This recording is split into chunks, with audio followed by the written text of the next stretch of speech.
अस्सलाम वालेकुम प्यारे बच्चों उम्मीद छम जे तुम सारी ठीक बच्चों अस पे ओतर नावत बे पे नावत की कसम बे करो ये रिपीट एक फिर करो तहद बाबत ये रिकेपचुएट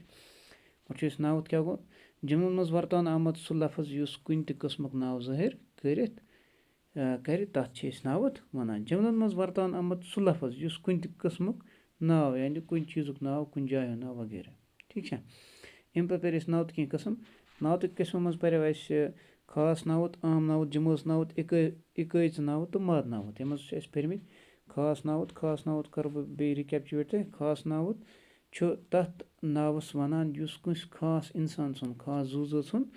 या कुन खास जाय या कुन खास चीज़ुक नाव आस ठीक है मिसाल वन मे तह ओतर महजूर नामवर शहर यानी महजूर तो बे ठीक है यम मज खास इथे कन वन मे गुलमर्ग सरसे आलमस मज मशहूर गुलमर्ग यानी गुलमर्ग मशहूर जाए ठीक है अम पे बच्चों आम नावत दुयम किस्मुक आम नावत तथ नावस वनान युस आम चीज़न हुंद या आम जून हंद खतर इस्तेमाल करने ये मसलन कुल शहर गाँव वगैरह ठीक है अम पे बच्चों जमोस नावत क्या गो जमोस नावत गो सह नावत युस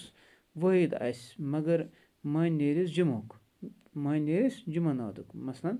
वन मे तह ओतर खिल फौज पुलिस ठीक है तो आज बच्चों पर्न अमुक चूरिम किस्म अत वन इकैच नावत क्या गो इकैच नावत गो सह नावत युस कुन यानी युस कुन हालत हंद कुन हरकत हंद कुन खास मरतबक या मयारुक नाव ज़ाहिर कर ठीक है कुन खास मरतबक या मयारुक नाव ज़ाहिर कर मसलन ईमानदारी या मीनित मगर मयार बसान ठीक है चालाकी मर मुंद शूब बेहतर ठीक है क्या होता है समझ में इकैच नावत क्या गो सह नावत युस कुन हालत हंद कुन हरकत कुन खास मरतबक या मयारुक नाव ज़ाहिर कर ठीक है युस हालत आए युस खास मरतब आए युस खास हरकत आए युस खास हालत आए ठीक है अत वनो इकैच नावत यानी ईमानदारी खास मतलब चीज़ खास फितरत चालाकी खास फितरत मर मुंद यह क्वालिटी शूब यह क्वालिटी ठीक है अम पे माद नावत तिमन नावतन वनान यम मेन या तोलन आसन यिवान मसलन आब तिल गोगुल कपर सुन शिस्तर वगैरह ठीक है दोध बेत्र ठीक है यानी तम वनो तिमन नावतन यम मेन या तोलन आसन यिवान ठीक है अम पे बच्चों ब्या यानी ग्रंज हिसाब नावत कस किस्म ग्रंज हिसाब नावत दो तरीको इस्तेमाल सपदान ग्रंज हिसाब ठीक है